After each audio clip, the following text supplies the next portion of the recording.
segundo ano, hoje é terça-feira e a gente vai estudar Ciências e Geografia. Lembrando, começando da unidade 2, tá bom? Geografia e Ciências, vamos abrir o livro, né, para acompanhar. Livro de Geografia primeiro, página 14.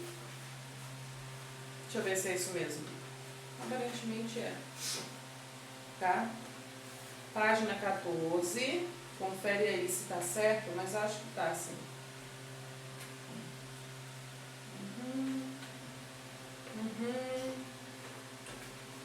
Isso. Página 14. Orientação espacial. É o primeiro assunto da segunda unidade de Geografia. Então vamos lá. Abrimos na página 14. Eu vou lendo o que tem na página e vou explicando, tá bom? Acompanhe comigo.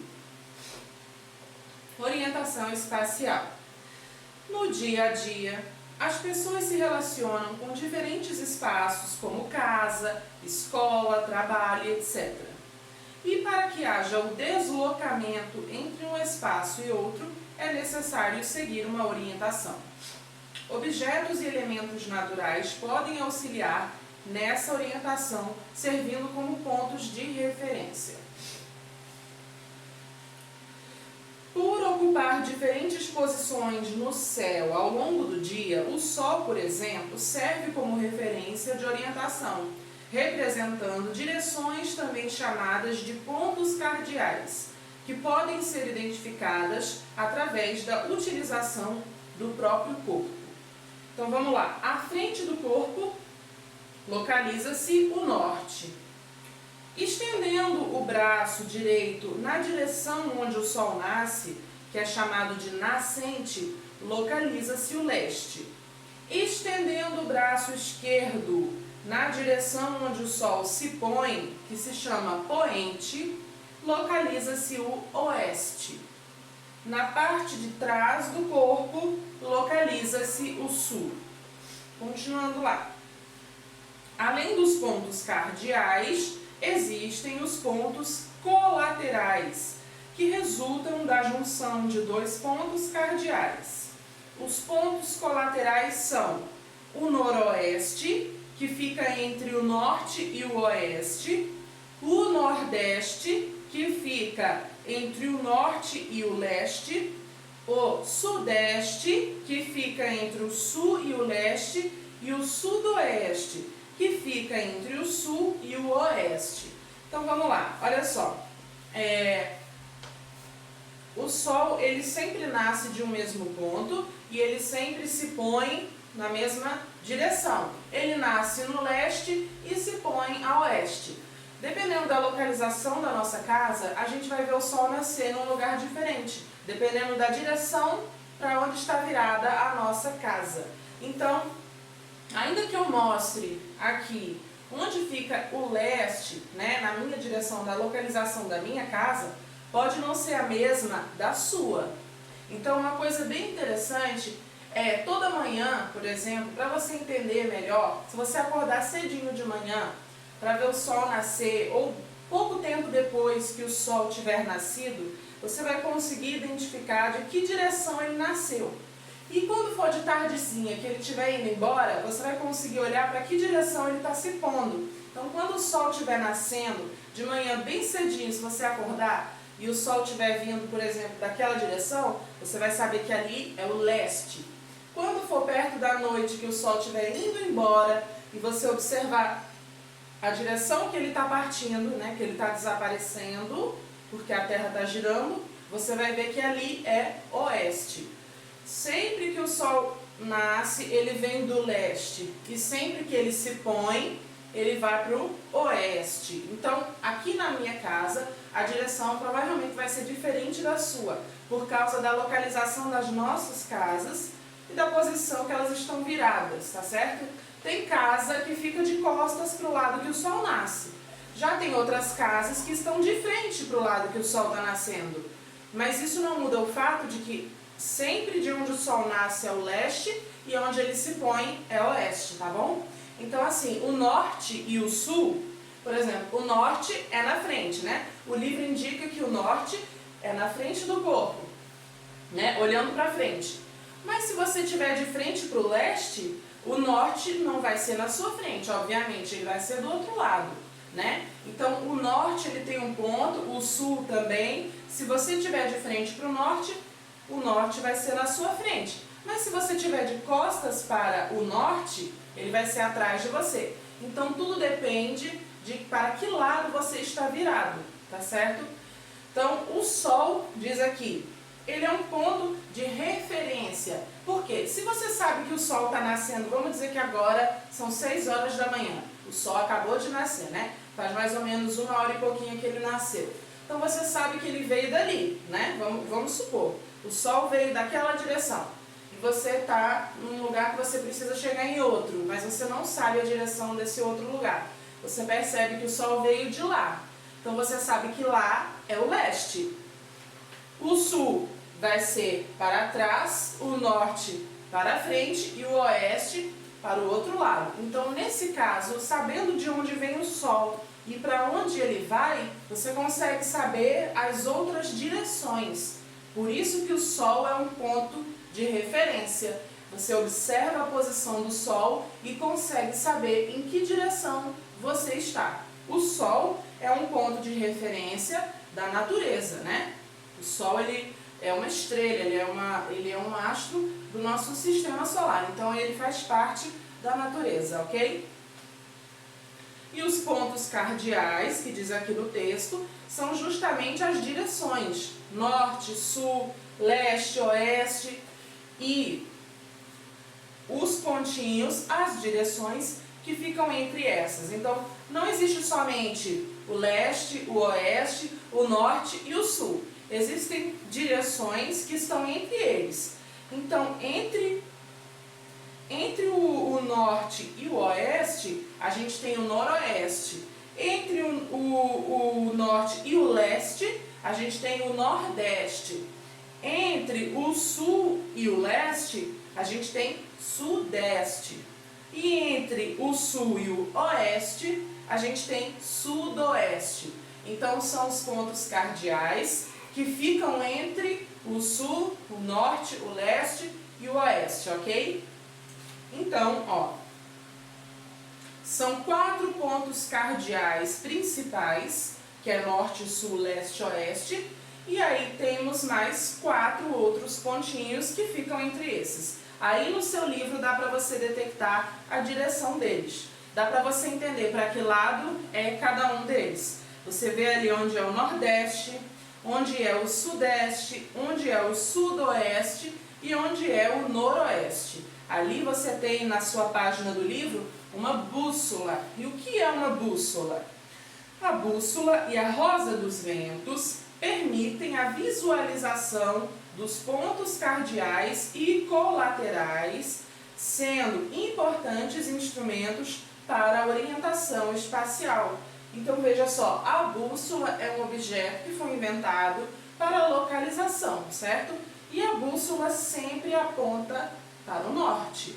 Então se você tiver com uma bússola, né, você estiver indo para cá e a bússola está apontando para lá, então você sabe que direção você está seguindo. Você sabe que você está indo para o oeste, né? Se o norte é para lá, você está indo para o oeste. Se você estiver indo para o outro lado, você vai para o leste.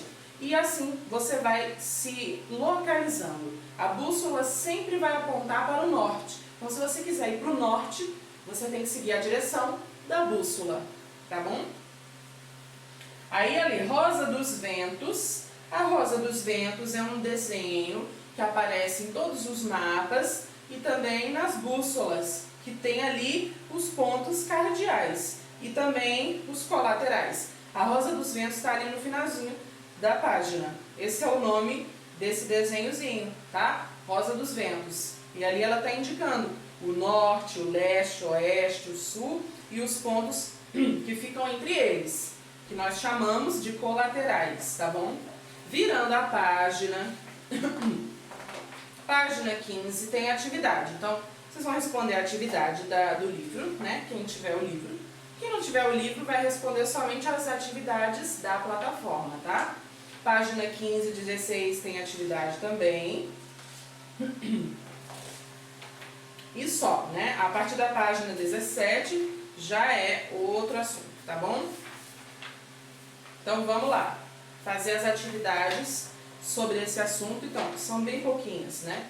15, 16 só, dá pra fazer rapidinho, são 9 atividades. E se tiver alguma dúvida, entre em contato comigo, tá ok? Então vamos lá. Agora, aula de ciências. A gente vai entrar num novo assunto, né? Segunda unidade. Abra o seu livro na página 12. Até agora nós temos estudado o reino mineral, já vimos o que é, seus componentes e tudo mais. Fizemos trabalhos e atividades. E agora, a partir da segunda unidade, a gente vai ver um novo reino, que é o reino animal. E aí agora a gente vai estudar todos os animais da natureza, como eles são classificados, as espécies e tudo mais, tá? Onde eles vivem, o que eles comem e tudo mais, tá? Página 12 do livro de ciências. Quem não tem livro, é só prestar atenção.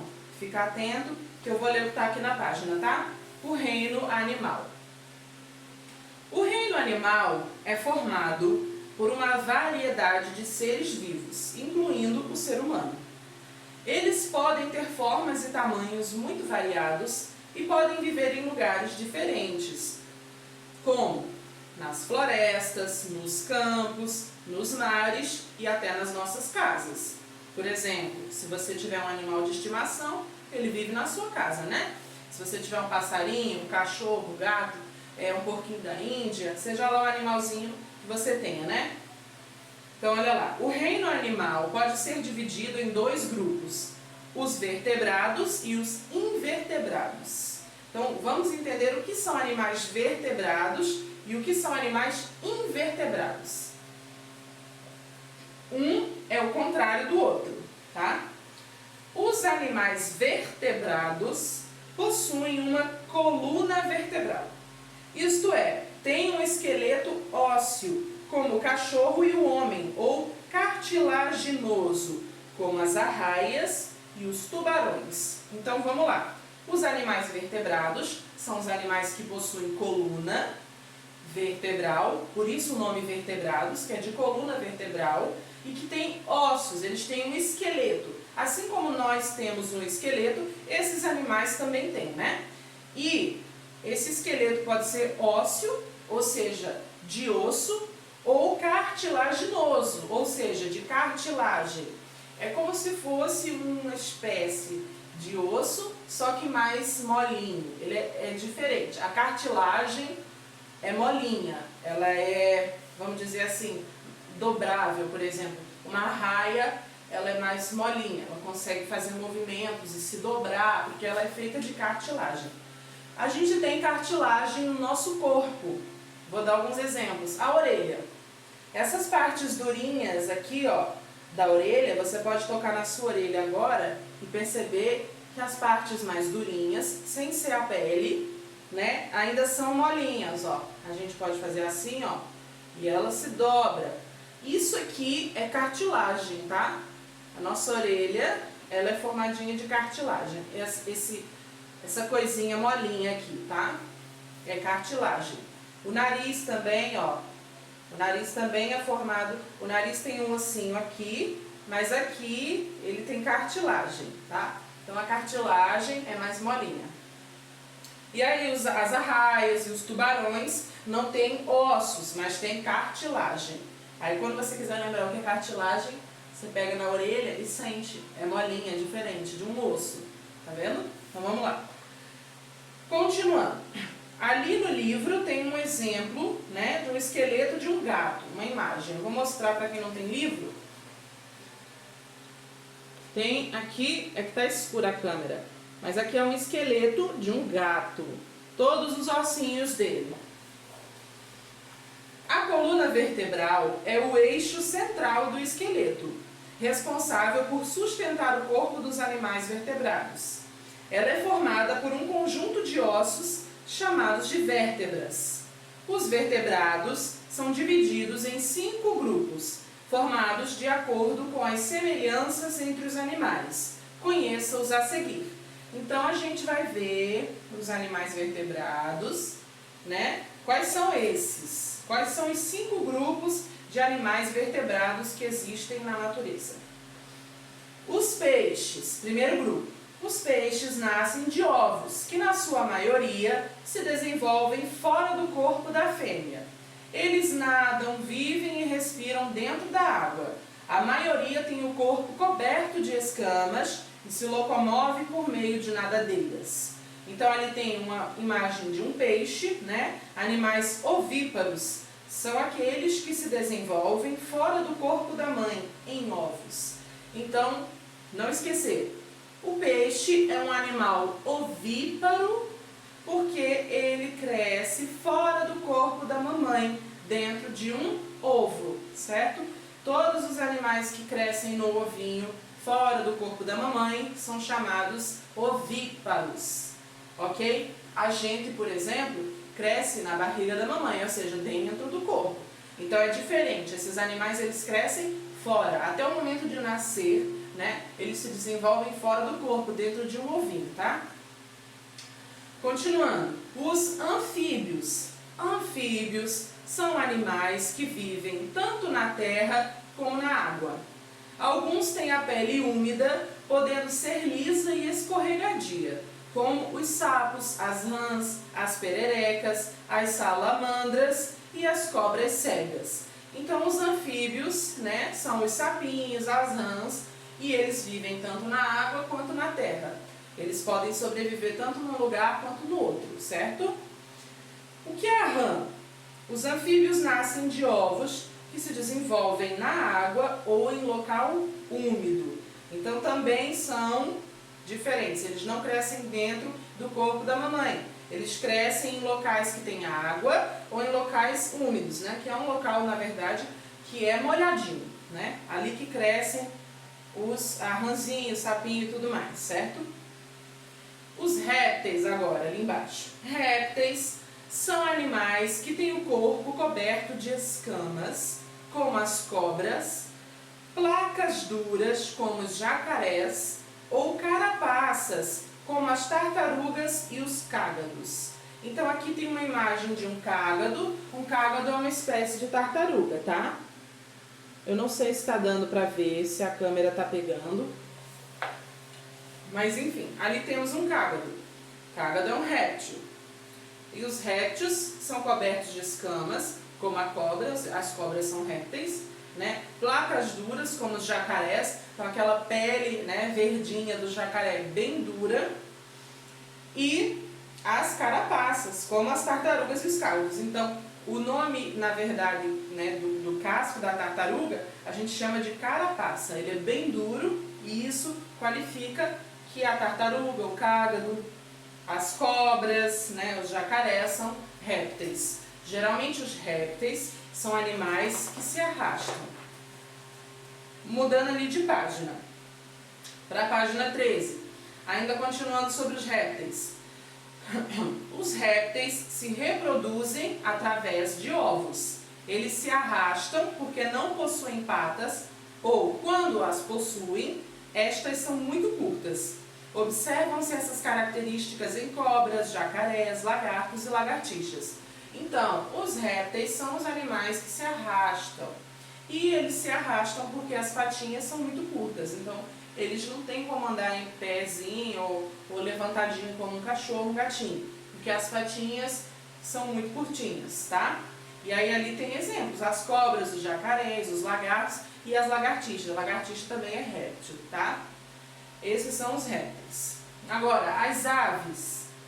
As aves são animais vertebrados que têm o corpo coberto de penas, possuem bico, põem ovos e os chocam para depois os filhotes nascerem. Elas andam com duas patas, por isso são chamadas bípedes. Então, todos os animais bípedes são os animais que andam em duas patas, né?